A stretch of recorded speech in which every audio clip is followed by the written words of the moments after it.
Broadcasting from the depths of outer space. Hello, I'm alive. I don't know what's going on.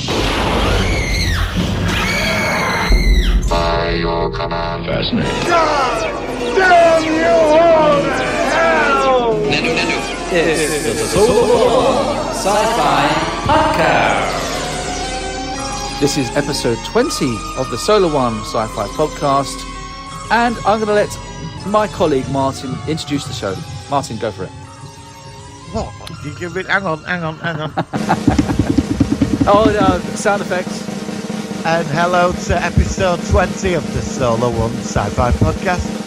And my co-host, the master of the... What was that series we watched last night? The Outer Limits. The master of the Outer Limits, all 7 seasons. I present my co-host. Thank you. It's me, Mr. Michael Ball. Hello, Martin. How are you?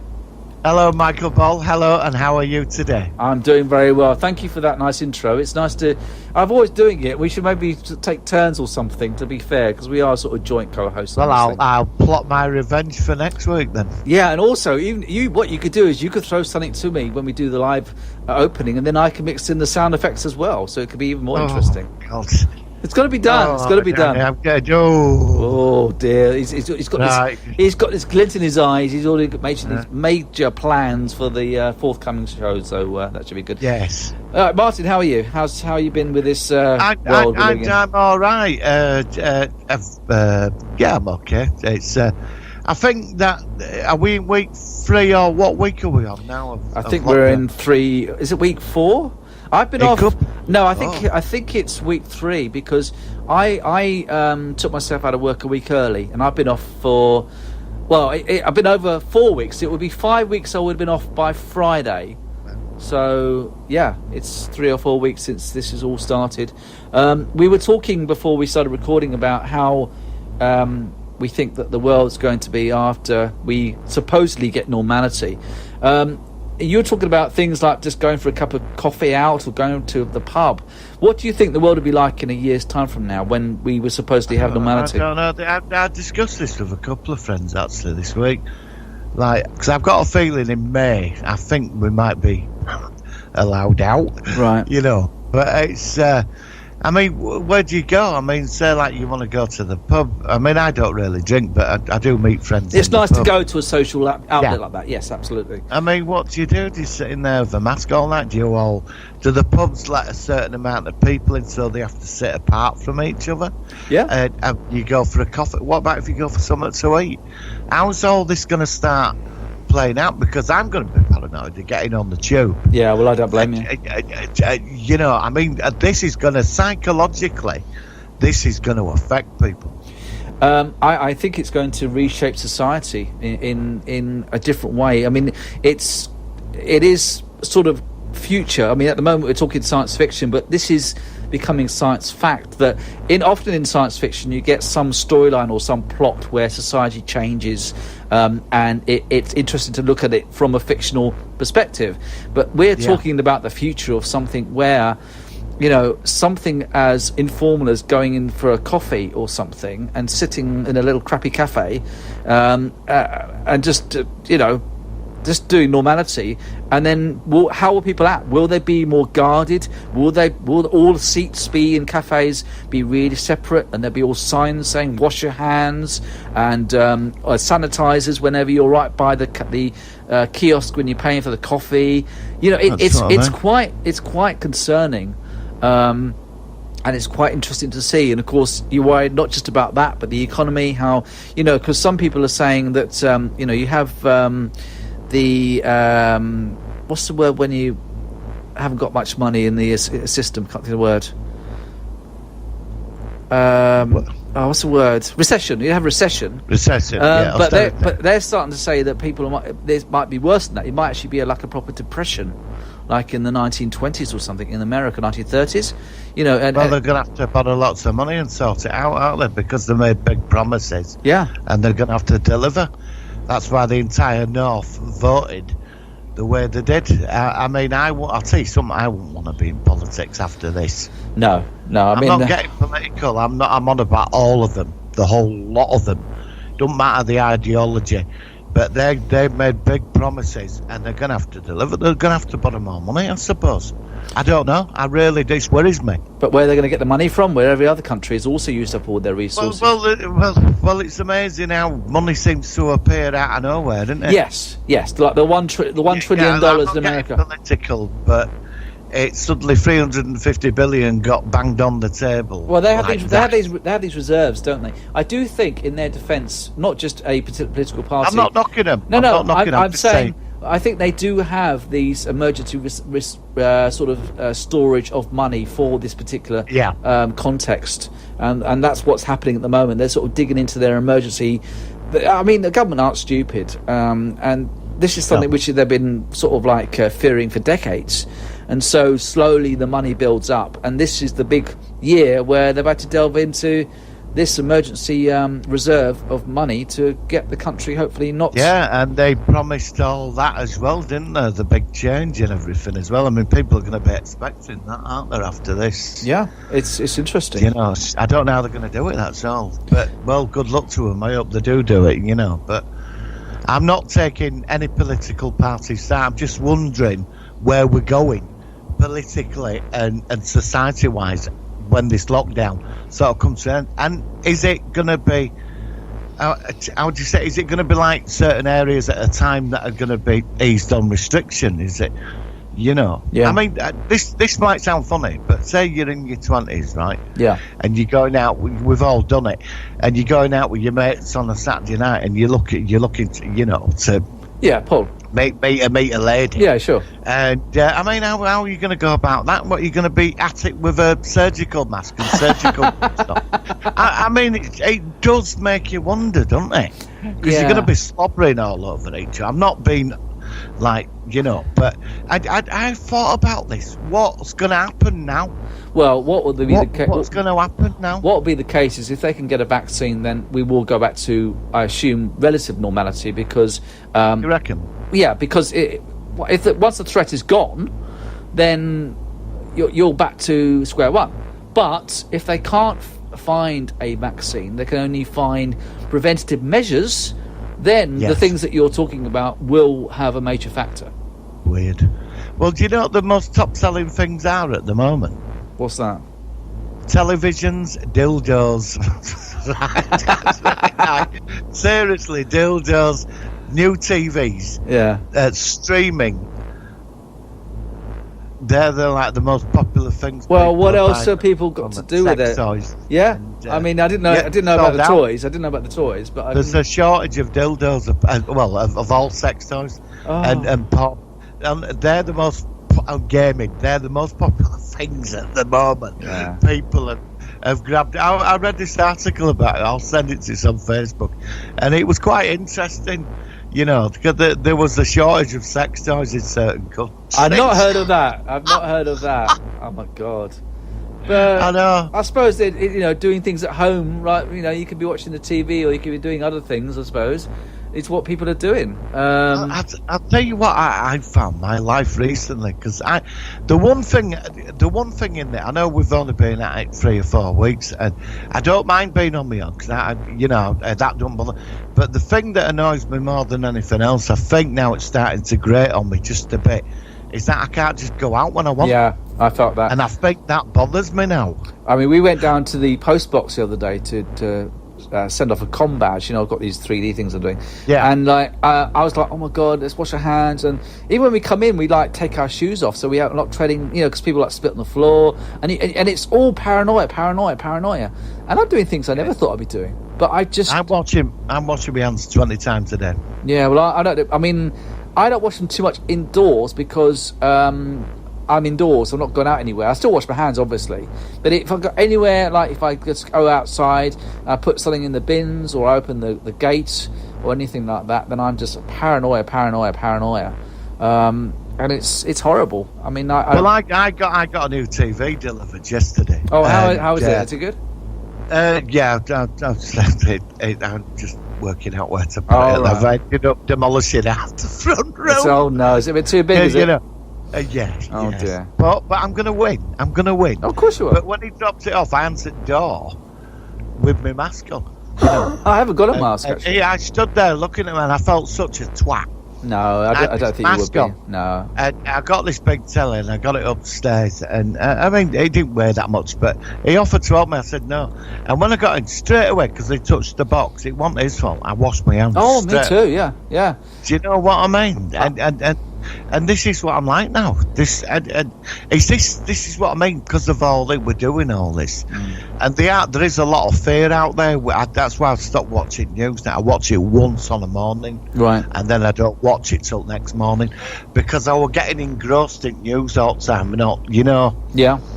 And I've had to pull back, so I've been thinking, well, I'm going to get new stuff. I'm going to sort the house out and I'm going to do what I can till I get the decorators in. And I'm trying to keep myself focused. And my social life now is all online. Like I've got a meeting today at 7:00 on Zoom with about 6 people. Right. And then I got invited on Saturday night. I went to a party on Saturday. I did. There were 40 people on, and I was on this thing called House Party. Oh, how'd it go? Was it good? I think you mentioned it. You use it, don't you? Oh, sorry, you missed the Zoom, and then you also said House Party. House Party I've used with my family, and we had about 6 of us on, and it's actually very good. Actually, I thought it was pretty impressive. Well, it moves it moves to different people. Yeah, there were all these rooms, and I got a friend of mine's on it. I got invited in, and I went in there a good few. I was talking to people in other countries who I didn't have a clue the what. Yeah, it was sort of interesting, But yeah. then it was 2:00 in the morning. I thought I better get to bed. No. I mean, I've been staying up some nights till 2:00 in the morning, and it's like what's the point? I mean, I've got nothing to get up early for, and I hate it. Are you sleeping in then? Are you still like programmed to get up? I'm up at 7. I still wake up early. I wake up. I normally get up. Yeah. I mean, I woke up just after 8:00 this morning, which is sometimes. I mean, but I'm going to bed sometimes. It fluctuates. Sometimes it's midnight. Sometimes it's later. Yeah, but yeah. I just wake up and I don't know. I'm just I'm not sleeping very well anyway with all this going on. It's on the back of my mind. No, I'm not. That's why I backed off on news and this. You see, because I think you can get really engrossed in it. And also they just go on it background. If you watch live news, it goes around in circles. They just every single one is coronavirus. What you do for me is in the morning, I quickly go to BBC News. I just look at the headlines. That's it. So I know the basics, and then that's it. It's about 2 minutes. I look at the main topics, and then that's it. That's my news. All right, this is how many people have died today. This is what's happening in this old folks' home. This is happening there. This is, and it's. What can I do? It's so depressing. This is why I'm going through The Expanse at the moment. We're going to hopefully feature that on next week's show. By the way, Martin's already seen it. I'm at the end of season 3, and it's looking really interesting. But yeah, watching lots of sci-fi is for me, which of course is one of my main likes. I've also got that. Just got hold of a Peter Kay comedy series called Phoenix Nights, which people have told me about. It's fantastic. I've never seen it. I've seen it. Yeah, I've never seen it. So it looks like it's the really up my. In the wheelchair. Yeah. It looks really good. So I'm going to check that out, and I'll let you know what that's like. There's a spin-off series called Paddy and the Two Bouncers. Oh, okay. Well, if that's the case, they travel the country in a motorhome. Okay, that sounds good. Paddy and something. It's absolutely disgusting. Okay, it's fun. It's cringe-worthy. Right. Well, I'd watch Phoenix Night and then jump onto that. All right, mate. I didn't know it was a spin-off. That's good to know. Yeah. So I'm watching lots of comedies, watching old series. I managed to get a Space 1999 season 2, high def as well, which I haven't seen before, which is good. I'm going through that. We had the Red Dwarf. Did we talk about Red Dwarf? Oh no, we're going to talk about the new one plus that's our focus of the week, by the way. But we're just sort of talking a bit generally because we haven't got a lot of news to share with the world, really. I mean, what I'll do is I'll go into my website that gives me news, and then I'll see if there's. I mean, you might have some news. Do you want to go into the sci-fi news? We can do, but I ain't got any news. Well, let's hear the jingle. let's hit the jingle. Let me go on Facebook and see if there's anything. And I'll do that as well. I'm going to Google something now. Hang on. And I'll do the same. I'm going to sci-fi news. I'm going into Cult Box as well. There's got to be something. Okay, let's hit the jingle. Sci-fi news. Let's hit the jingle and we'll see where we go. Here we go. Working So the sci-fi News. All right, so we're looking through for some sci-fi news, and we're both hunting desperately for anything. Let's have a look. Right. Afterlife Season 2 gets trailer. That's not sci-fi, that's cult. Although I like Afterlife with Ricky Gervais. So, what do we got? ITV's... What's that going on about bloody ITV dramas? Avenue 5, Armando... talk Season 2. All right, this is something. Let's have a look at this. Now, I saw Avenue 5 just about all of the first season. I've only seen 2 episodes. I was really underwhelmed, but I didn't think it was particularly funny. The copy I was watching, also the sound was very slightly out of sync with the lip movements, which slightly distracting when I was watching it. But I didn't find it very funny, actually. No, I lost interest after 2.5 episodes. That'll be cancelled. I've got a feeling that's getting cancelled. Well, no, this is what I'm going about. It says here that Season 2 is in development, apparently. HBO has given Avenue 5 the green light for Season 2, but pre-production work has ground to a halt due to the coronavirus outbreak. Surprise, surprise. The sci-fi series created by Armando Lozani and starring Hugh Laurie, Josh Gad, blah, blah, blah, among the others, follows the passengers of a crew of a galaxy-trotting cruise ship as it loses its way, turning a quick holiday in the stars to a grueling affair as everyone starts to realise they're trapped together for a long time. He says here, we've mapped out the first 6 episodes of Season 2. The final 3 will probably be mapped out next month. The guy confirms. But it's basically about people in isolation. Oh, I don't think I've actually seen that. So we'll just be seeing what the mood might be and how we pitch. Is it going to be a bleak despair, or is it going to be very silly, or maybe silly despair? I don't know.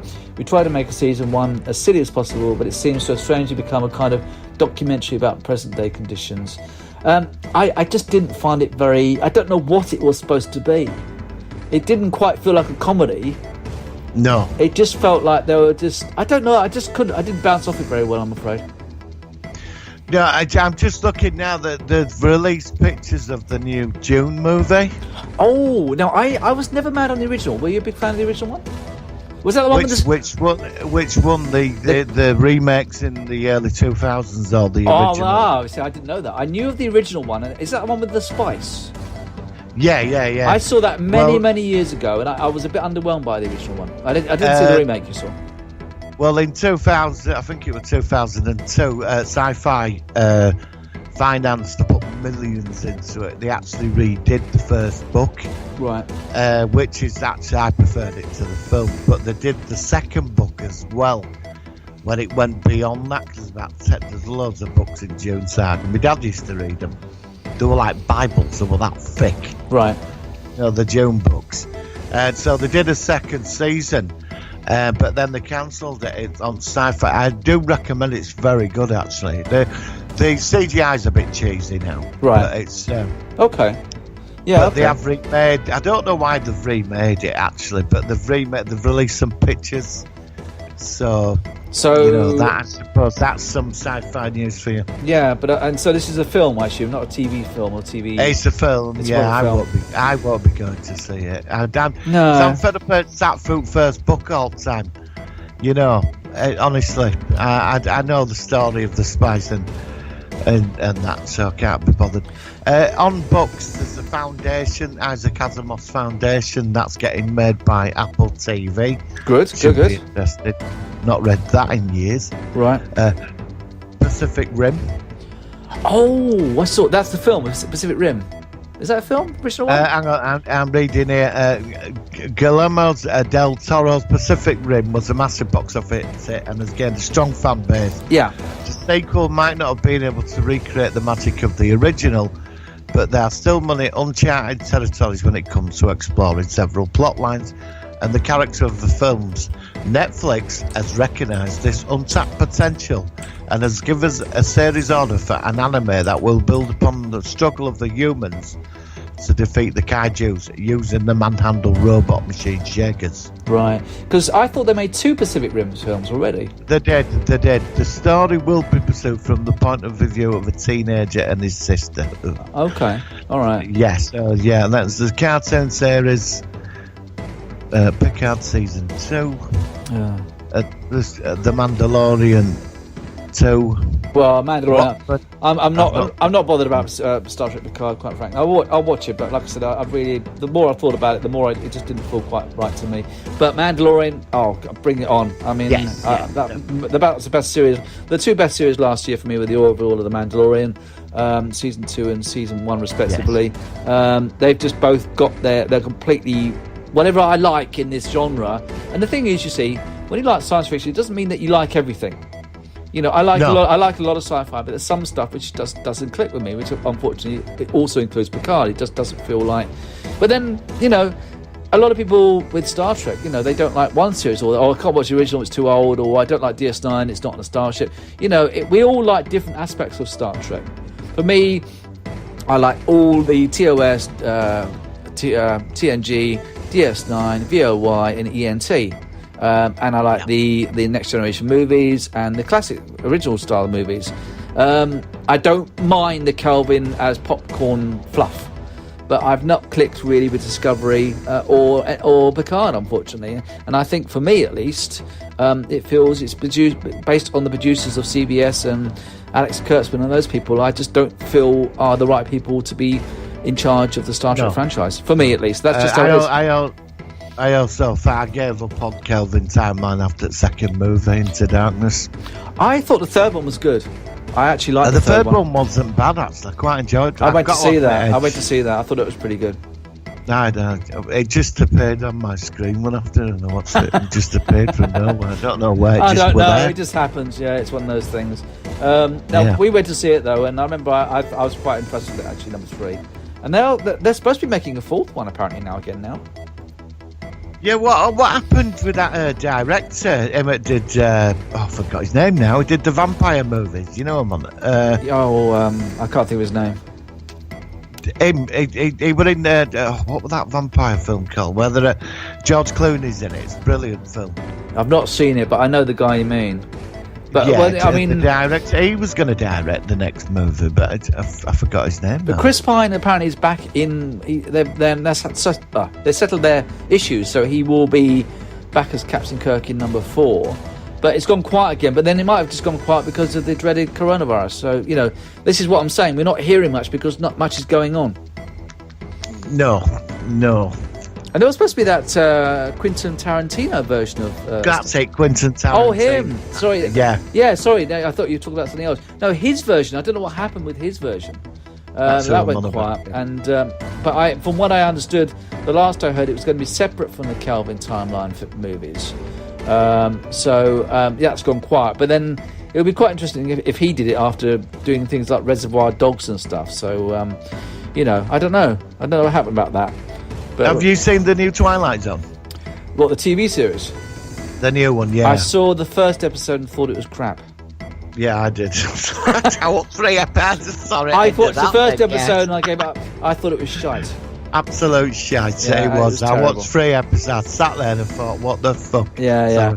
I watched 1 episode and I had 2 to watch. I watched 1 and I've got every episode of the Twilight Zone from the 60s, the 80s and the 2001 Forrest Whitaker one, and I like all of those. Oh God, I remember that. I've got that. I've got the Forrest Whitaker one. It's actually not bad. There's some good episodes in that series. But this one, it was shite. It was absolute, and they remade 20 at 20.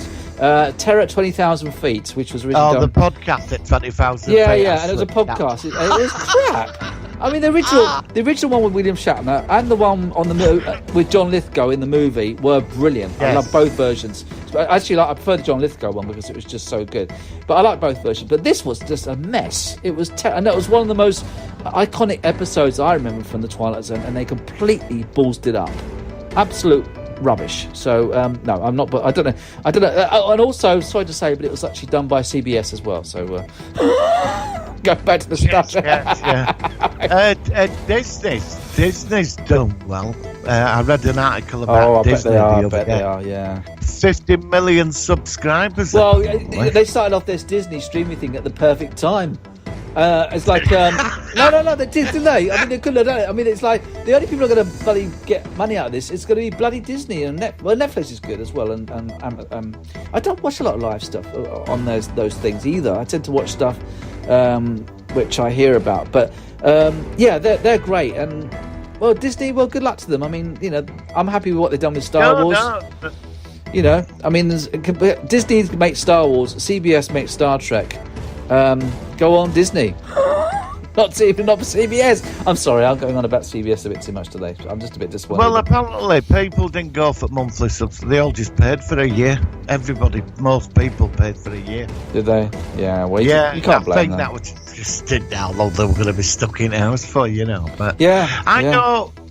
I'm not on Netflix every day. I'm probably going about once a week, and I don't watch it. If something I like a series pop, then I'll tune in for that one particular series. Yeah. And then I'll move on to Amazon if something pops up. You know. Well, what we've got to do is I've got to listen to what you recommend, because I like the majority of the stuff that you like. So you telling me about stuff. I mean, I think you're the one to tell me about The Expanse, which is what I'm watching now.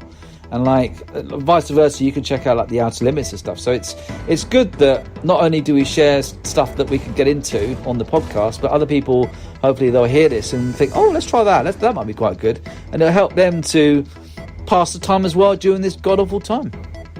Yeah. You know what I mean? Yeah, but definitely. So anyway, that's a bit of news that I've located. Any other things? I mean, that's the main bits I've come from for news, really. I think that's it, really. That's it. I think we'll have to do some research for next week's show for Sci-Fi News. They're running out of things. I know. Well, we could just talk about. What we're going to do? Well, we can still talk about lots of stuff. I mean, it never stopped me talking. The cancelled out soap operas. Can you believe that? Oh no! What about EastEnders? What are we going to do without EastEnders? I don't know. I've not watched it for 25 years. Bloody EastEnders and Coronation Street. It's shite. I can't watch anything of that rubbish. God Almighty! I 3 or 4 times a week sitting there just like vegetables watching that god awful cack. Sorry, I'm not. I'm not a fan of soap operas. Oh, I used to like Brookie. All right, Brookie. Oh, God, Brookside. No, sorry, I do. I always go to my Scouse accent when I hear Brookie. But all right, come. But I love Barry and Terex. Oh, it's brilliant. But Brookside was the best ever. That was just. Oh my God, I love Brookside. Yeah. Do you remember the one where the? It was like an alternative reality. Brookside, yeah, it was. It was just so. I mean, it was so much more of a fictional drama than a soap opera, which is why I liked it. Do you remember the storyline where the wife buried the husband under the patio in the garden? Oh, yeah. Do you remember? Yeah, fucking hell, yeah. Jimmy Corkle. I tell you, I wish that. Do you know what? If anybody's listened to this and they've got the rights, please can you stream Brookside? I would love to sit there and watch all the old Brooksides. For about. They're all on YouTube. Are they not? Are they?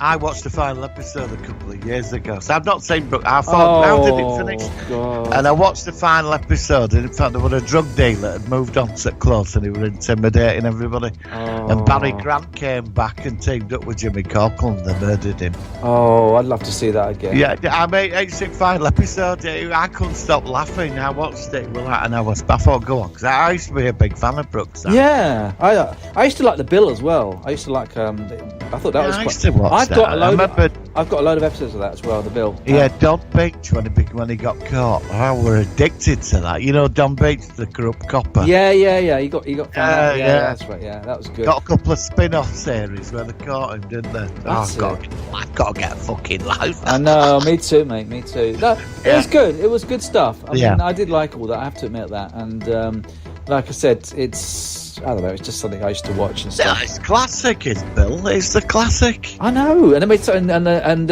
somebody used to call me Reg Hollis. They used to go on, Reg. And I think it's because I was a bit more innocent and naive back in those days. Being compared to Reg Hollis was not the best of a example for me, but it's good stuff. Sun Hill, that was right. Sun Hill. It was great. And I remember one or two episodes where a regular character got killed off in an episode, like a surprise kind of thing. I was like, oh my God, you know. It was good. It was a good series. But there we go. It's not sci-fi, but it's still entertainment and stuff, so it's definitely worth checking out. And again, The Bill is always popping up on YouTube. What happens is somebody uploads a load of The Bill, and then their channel gets closed about a month after.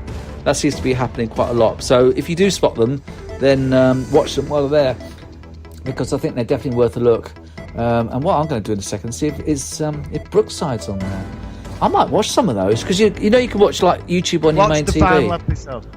Oh, One yeah, episode but I can't where remember. Adrian Grant's ghost is there when Barry Grant stood over his gravestone. It all gets a bit surreal, does Brookside. Yeah. Oh, You know, well. almost like not a science fiction element, but like a bit of a horror element. I always found that Brookside Close was like probably built on some evil cemetery. Graveyard. Yeah, I knew you were going to say that.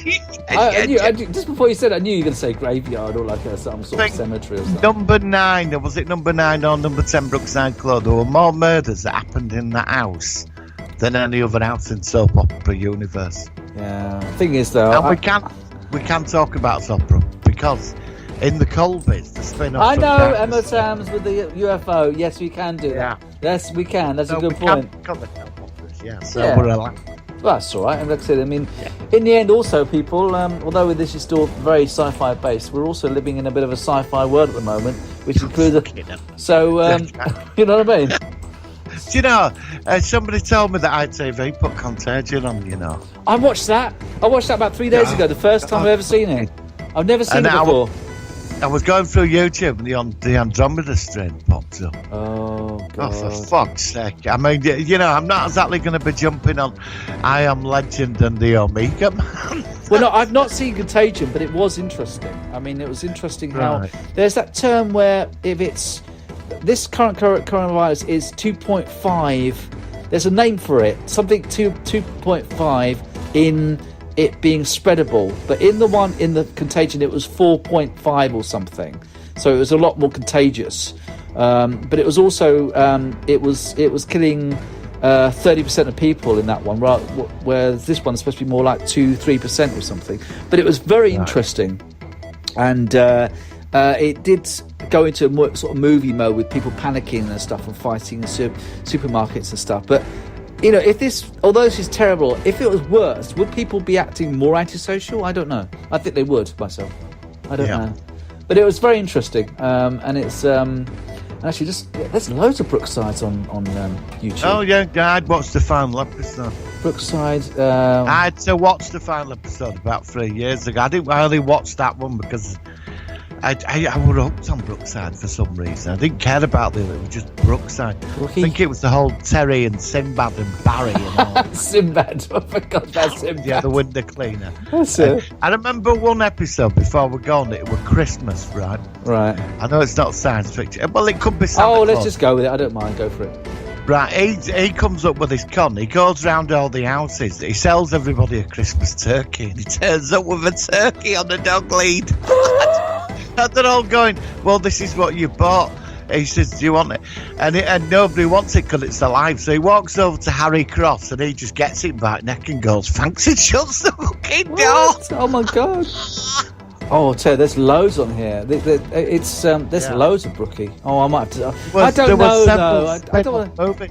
Yeah, I just remember that Sinbad. I remember Sinbad had a girlfriend, and he used to. She was always complaining because her mother was ill, and it always used to go, "What about me mum?" And Sinbad was like trying to sort of like, "Oh, what about me mum? You need to go see me mum, like." And I'm like, "Oh, for God's sake, get rid of that girlfriend going on about his whinging mother all the time." All I remember is, "What about me mum?" There you go. That's my Scouse accent. Sorry, everybody. I won't do that anymore. You obviously don't remember that storyline. No. I did watch the spin-off movies of Barry Grant when he came back for his revenge. Right. I mean, all that from a close. Oh no, it was so over the top, which is why I liked it. It really was proper fiction, but there we go. Right, I think on that note, we'll move on from Brookie, and we'll go into the Solo One Sci-Fi Focus of the Week. Here we go. Yeah. It's the Solar Sci-Fi focus of the week.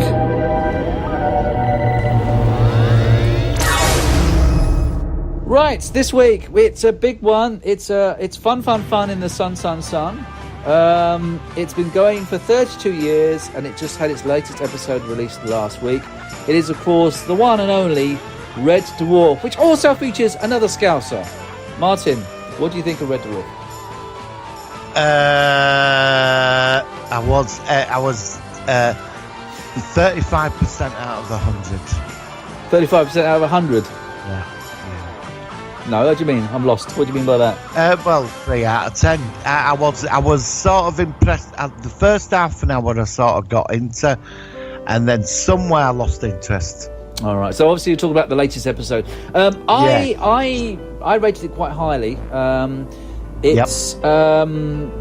I think that one factor, which of course you mentioned before, was that you were thinking that, you know, this could well be the episode where it all gets wrapped up, and fair enough. I was hoping that. Yeah, you were thinking about that, which is understandable. I can certainly appreciate that, and it didn't. I'm aware that the actors are quite old, and also it used to be Rob Grant and Doug Naylor, and one of them went off. They had some big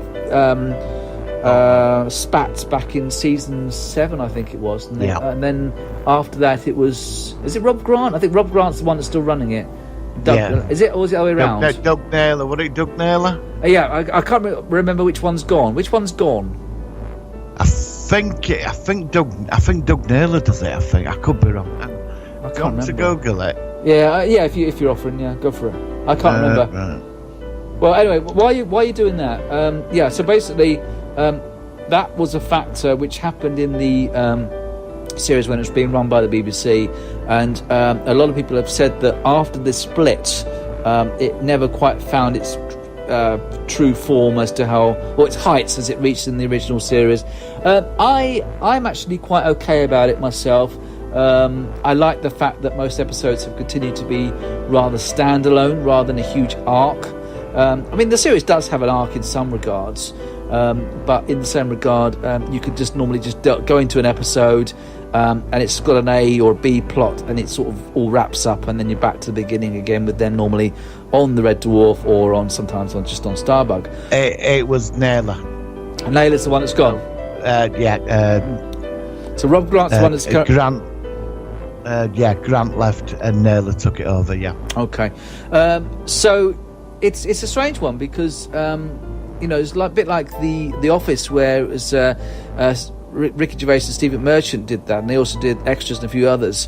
And of course, their Merchant went off his own way, and the comedy is sometimes the best of these series are when you've got a dual kind of main writing focus of two people who bounce off each other, and when they fall out, there is something missing. I, for one, going to talk about the new episode, although this is the focus of the week, so we're going to talk about the whole series in general as well.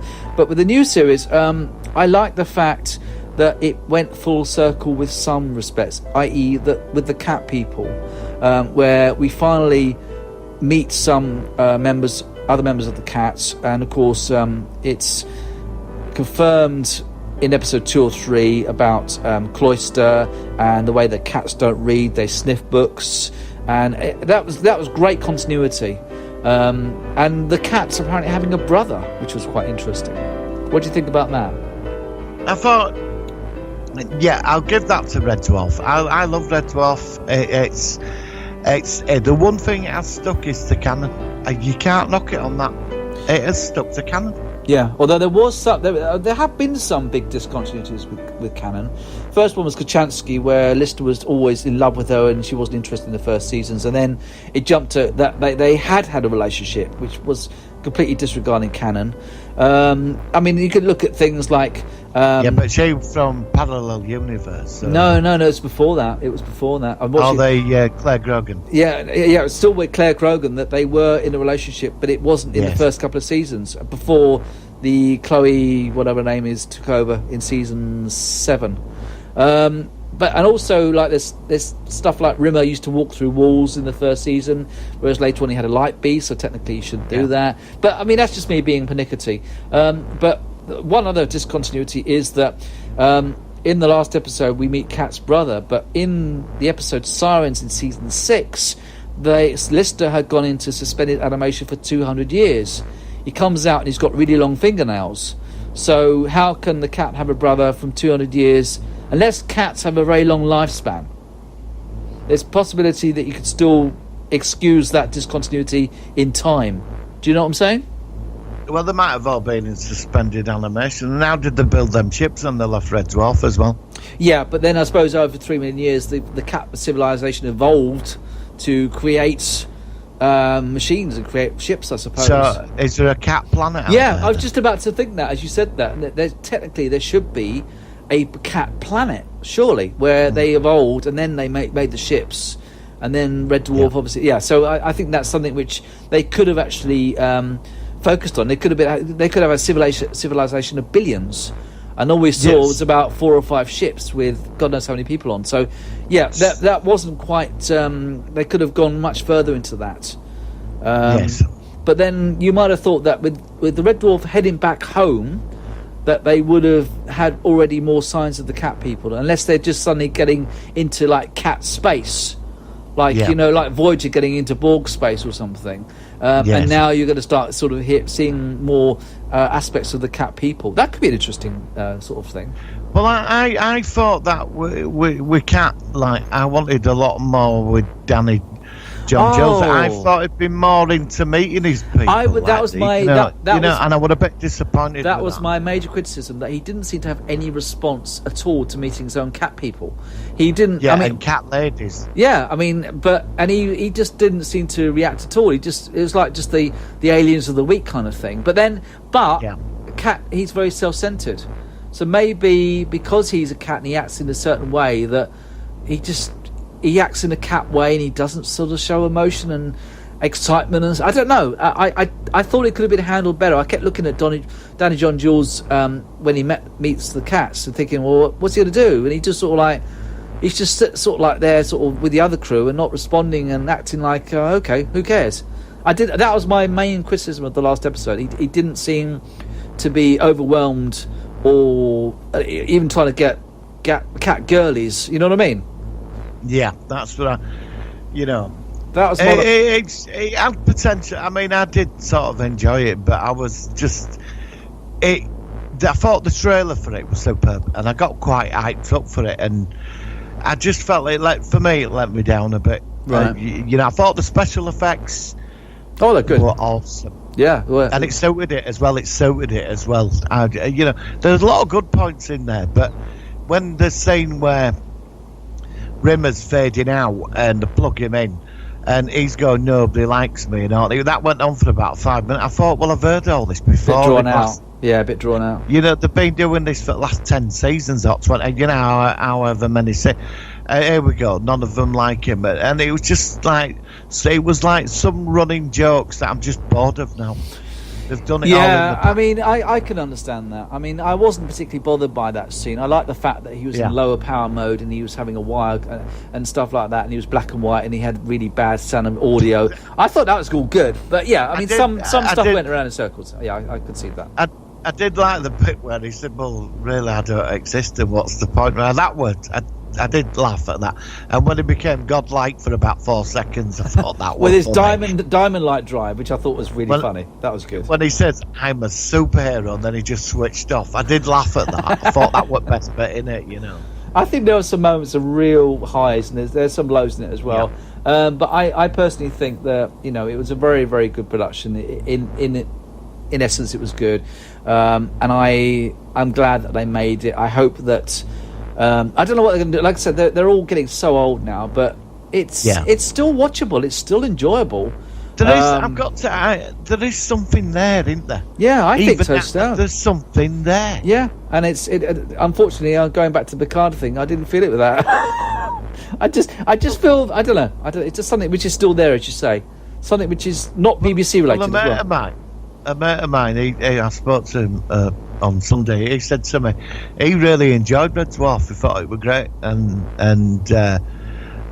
he said it was better than Picard. That's what he said. I just said that. Yeah, I'm sorry. I agree. So yeah, I agree. And I'm glad that the BBC didn't do it. And I'm glad that it wasn't too politically correct just to be politically correct. It was just a comedy with them meeting the cat people, and I liked it. It felt quite old, traditional comedy with some good special effects, some good laughs, and it's great seeing Holly back again properly as well. I like Holly being back. Norman Lovett was back as well, and he did nothing. He didn't like him in those scenes. No, I didn't find him funny at all. He just did absolutely nothing. No, I prefer Atty Jakes.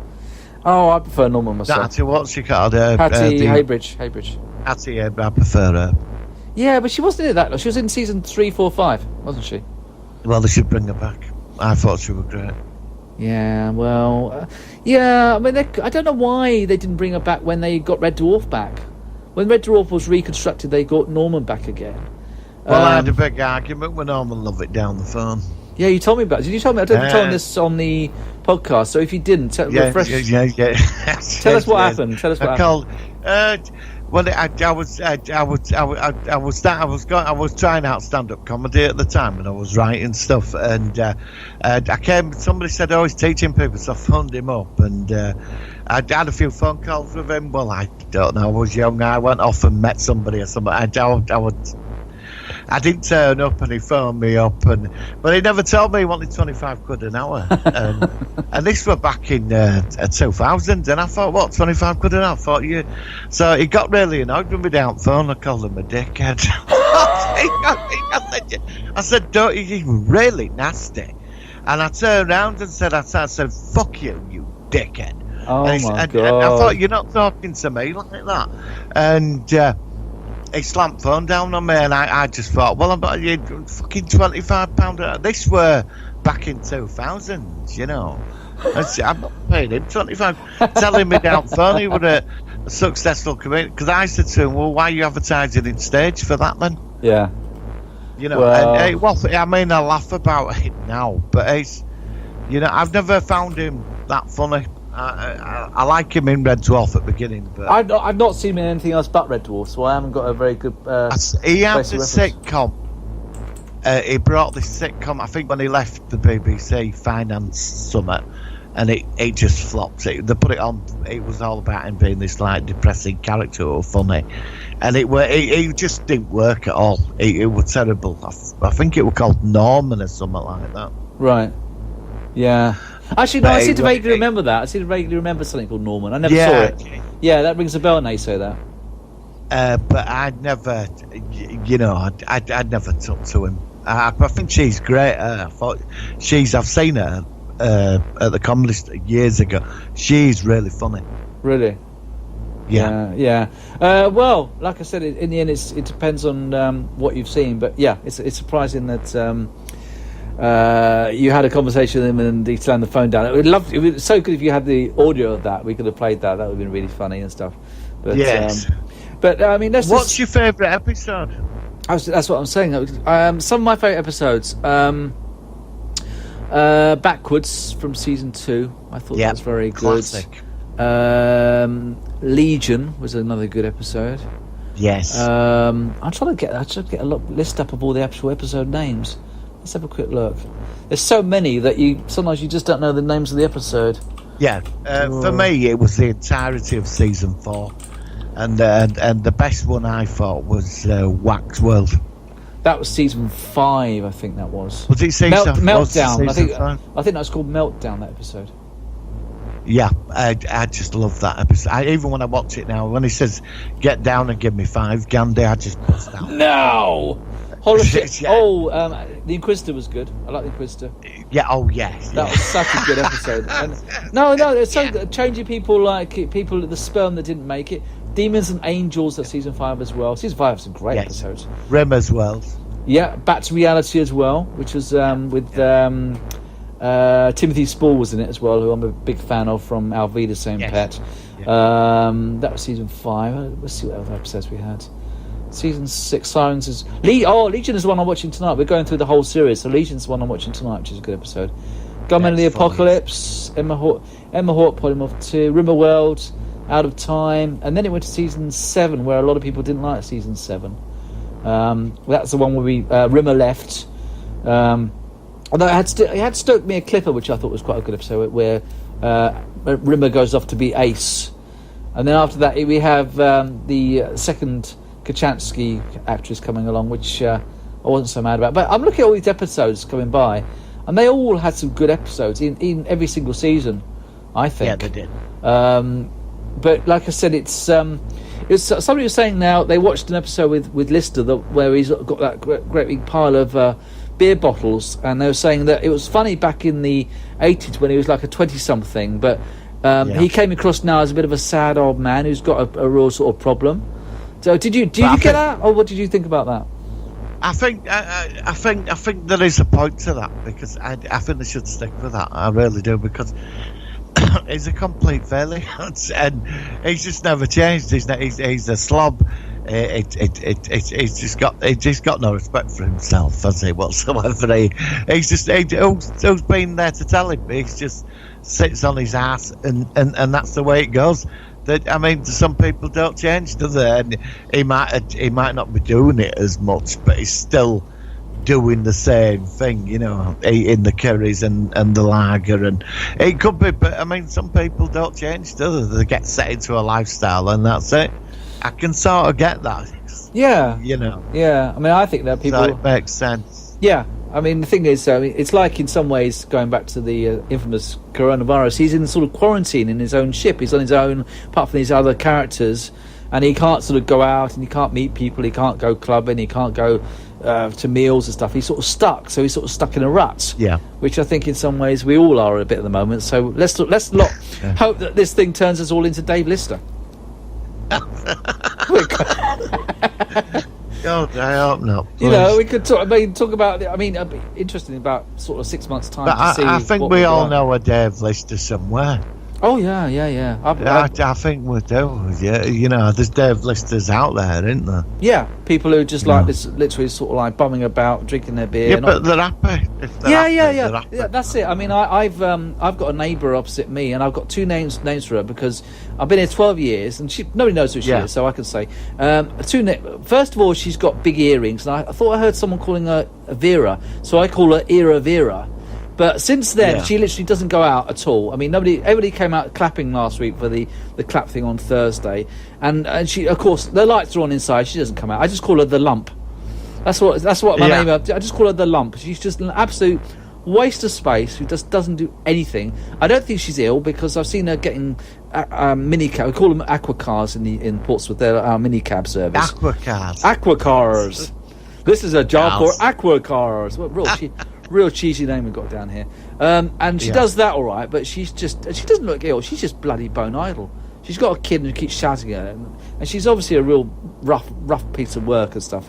But that's what sort of people you get. You get that with certain people that just literally just every day is just slobbing, eating more, getting fatter, and But she doesn't seem that happy either. So it'd be all right if she's happy. But I don't know. I mean, she could be. I mean, she could be, for all you know. Maybe she just doesn't like going out, which is when she looks sort of miserable and sort of like a bit unapproachable. She might be a lottery winner. She's sat on millions.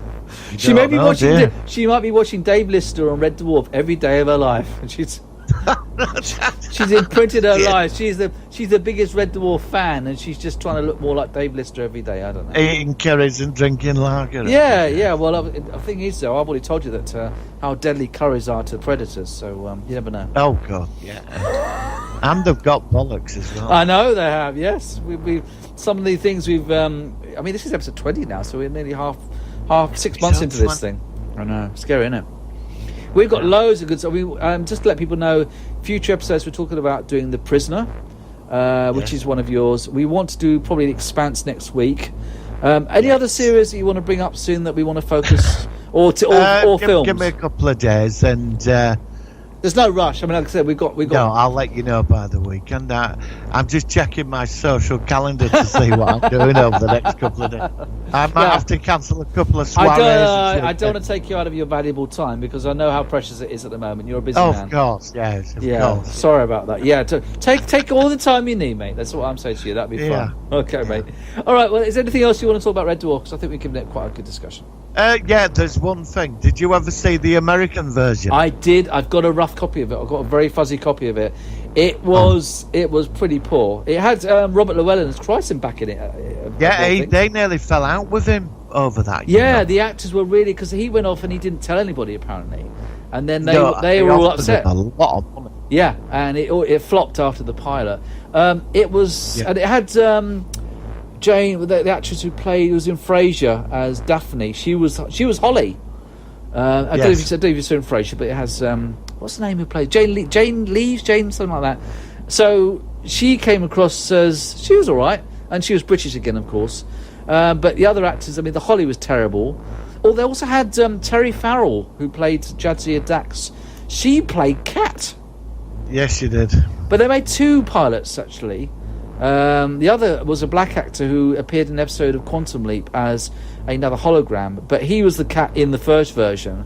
He was all right, but the Dave Lister just didn't come across right at all. The actor who played Rimmer was terrible, and it didn't. It was pretty poor. Have we covered Quantum Leap?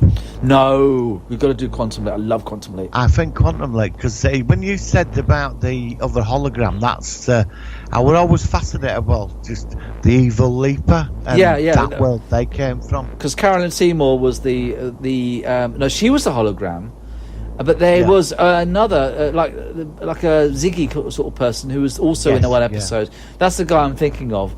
But I love Quantum Leap. And I thought Scott Bakula was so good in that. We'd have to do that, and that went on for 5 seasons as well. So we've got lots of shows. That's going to get me working hard on my graphics, but that's fun. I enjoy doing it and making the shows look cool when I get them released. So brilliant. That's excellent. Thank you for that.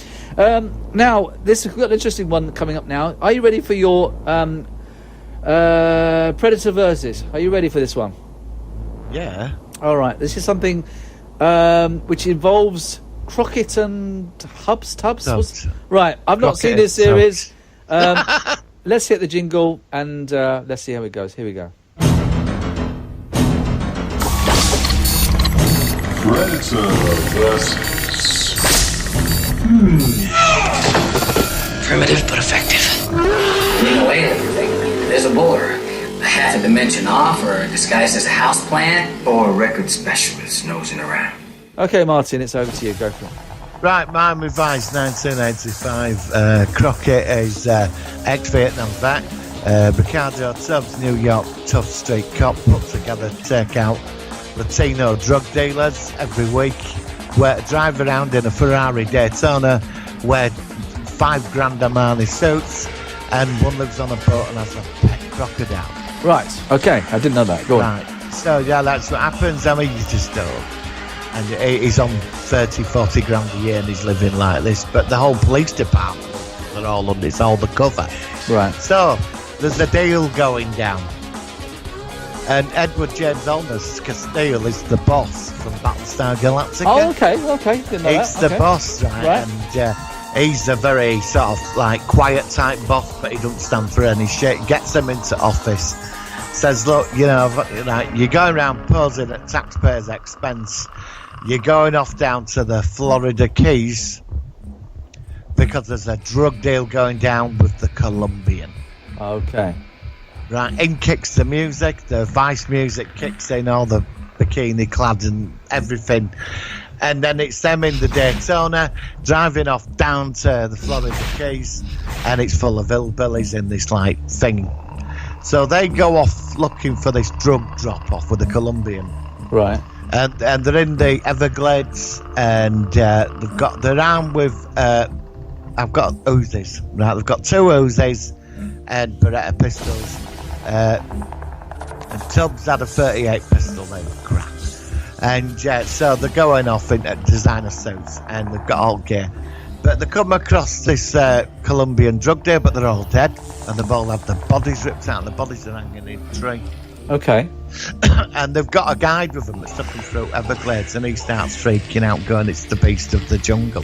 Suddenly a laser bolt fires out of the way and vaporizes this guy next to him. Tubbs turns around, fires off machine bullets everywhere. Right, and then fucking another laser bolt takes out Tubbs' legs. Bang, gone, he's on the floor. Okay. The machine bullets are everywhere. Meanwhile, Crockett, of course, who's going to be there, it's Don Johnson. In his white Armani pastel suit, he stood there, he's got crap all over him, blasting his pistol off and his machine gun. And this thing drops out. Okay. It drops out, right? It drops out, and he stood there looking at it. Well, it smacks Crockett, and he goes flying into Walt Coke. Well, anyway, it's going over to Tubbs to rip his head off, and there's the trophy. He's trying to load bullets into his shitty 38 pistol. And anyway, Crockett is in all the coke, and guess what happens? What? He gets absolutely smashed. Okay. briefcase, like 6 keys of coke, right? And he comes out like an animal, right? Ripped suit and his vest, and he's got his gun, blast loads of bullets into Predator, and he starts having a punch up with Predator, and he gets a big key of coke and smacks it in his face and rubs it all over Predator, because Predator took the helmet off, because they do. Yeah. And suddenly Predator's off its head with coke, and he picks up this machine gun that were next to it. No, bazooka. There's a bazooka. I don't know why there's it's a drug deal. There's a Colombian bazooka there, and he gets it, and he blows the fuck out of the Predator. But the Predator's off its head. He's like going, "Hey man, what's going on? Like, I've got bullets and I'm there." And suddenly, like, it's all in slow motion.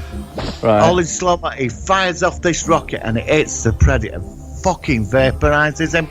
And then all that's left is Crockett and Tubbs, and like he's dragging his body out, and behind him is that explosion. They all put them explosions behind him.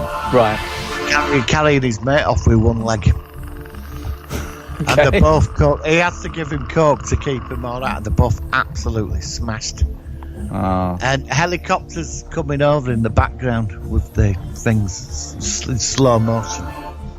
And they get taken back to police headquarters, and that's it. And CIA turn up, in from Predator 2. Yeah. Oh, yeah. Gary Busey's cat, he's in there going, "Have you seen it?" Then he goes, "Yeah, we took it out." And all the coke's gone. Okay. Okay. Well. Yeah, Predator versus Miami Vice took out half of one part. He's got one leg, and Crockett defeated it. Yeah. So, any questions?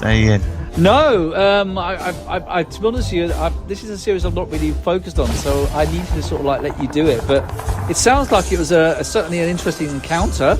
It was MTV Cops. That's what it was. Soundtrack Okay. every episode. Oh well, I'm glad that in the end, it went the way it went. But yeah, what I did was I did mix in the theme tune at the beginning of this as well, so it will sort of give you some. So what are the main sort of? Do they have like catchphrases that like another series that you sort of looking out for? You call Crockett and Tubbs. Do they have sort of catchphrases or what? No, they're just super cool. It's like it's MTV music, and they wear super clothes. Yeah. He made it acceptable to wear a t-shirt with the blazer. That's where it all comes from. Oh, so he was like a fashion icon then, is that what you're saying? Yes. I mean, that's why I've gone about Armani suits. And I remember I think they had the massive shoulder pads, didn't they? Yeah. So like, he made it fashionable for why people wear t-shirts. Because they were a whole fashion thing. When you were telling me about this, I envisioned the two guys sort of like turning their shoulders round and bashing the Predator because they're so big that the Predator goes flying or something like that because of the massive. Yeah, well done for that. Crockett and Tubbs, it's something I've not seen, but it sounds like they were certainly. Yeah, I mean, they might have some episodes on YouTube at some point, like I said. Yeah. I'm still looking at all the Brooksides. I've got this like there's thousands. We could do Predator versus Brookside. I'd be up for that. Predator versus Jimmy Corkill. That might be quite good. And Barry Grant and Terry and Sinbad. Oh God. Oh well, let's think about that for next week. We could do another one of these. Yeah. Well, no, we could. It's all right. We could do that. It's all right. It's sci-fi related. Challenge. And what about if we do the one where we bounce off and do like. 3 or 4, and then we could take over and see where it goes because that's quite fun. Yes. I couldn't do it this week. This week I challenge you. Oh God! Predator versus Brookside. Dude, I've already got the theme tune under my head. Oh my God! Right, okay, you're on, matey. You're on for that one, definitely. Okay. Excellent. All right, is there anything else? I think we're close to wrapping up now. Unless there's anything else you want to discuss. No, that's it. Okay, it looked like you've gone.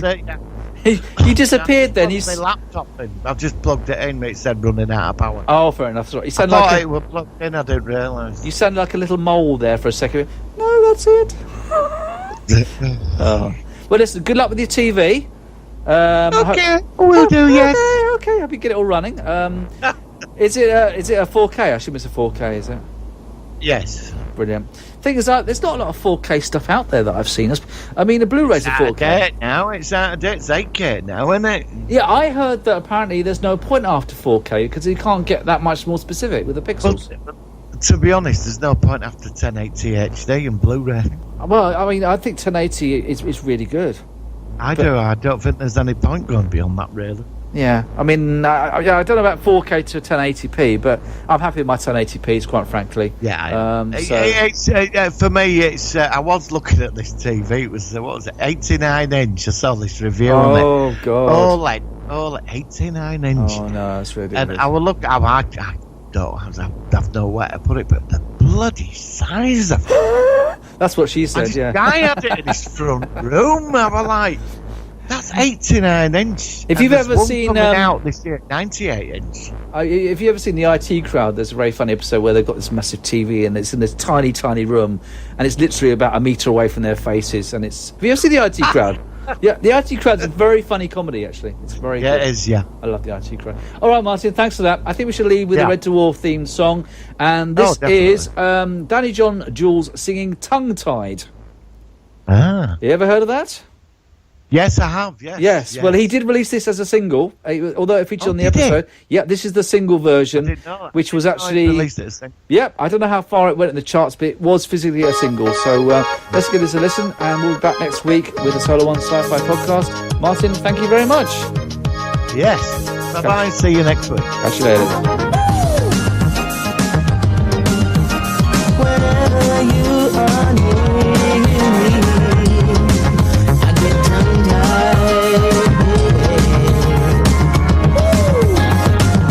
when I saw you for the first time, my knees began to quiver, and I got a funny feeling in my kidneys and my liver. My hands, they started shaking, and my heart began thumping. My breakfast left my body. Darling, tell me something. Why do you make me tongue-tied? Tongue-tied. Whenever you are near me, tight tongue, tight tongue, tight tongue, tight tongue. Whenever you're in town, you make me feel a clown, girl. Yes, you make me tongue-tied, tongue-tied. Why can't I tell you clearly? Tight, tight tongue, tongue, tongue, tight tongue, tight. Whenever you're around, I saw you cross the dance floor, dancing. I thought of birds and bees, but when I tried to speak to you, talk, my tongue unraveled to my knees. I tried to say I love you, but it came out kind of wrong, girl. It sounded like nobody do. Burn, burn, burn me now, girl. It's 'cause you make me tongue-tied, tongue-tied. Whenever you are near me, burn me, burn me, burn me, burn me, burn me, burn me. Whenever you're in town, my trousers, they go round, girl. Yes, you make me nongy, nangy, nangy, nongy, nangy. Why can't I tell you clearly? Darby, Durgle, tongue-tied, tongue-tied. Whenever you're around.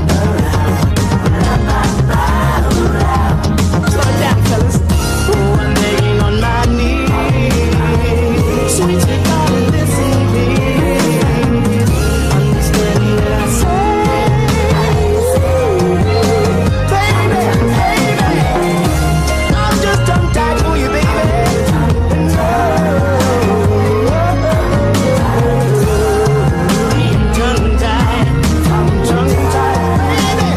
baby. Wait. I think I got it. What? Derble, deagle, toggle, niggle, foggle, nibble, hey. I'm trying to say I'm tongue-tied, tongue-tied.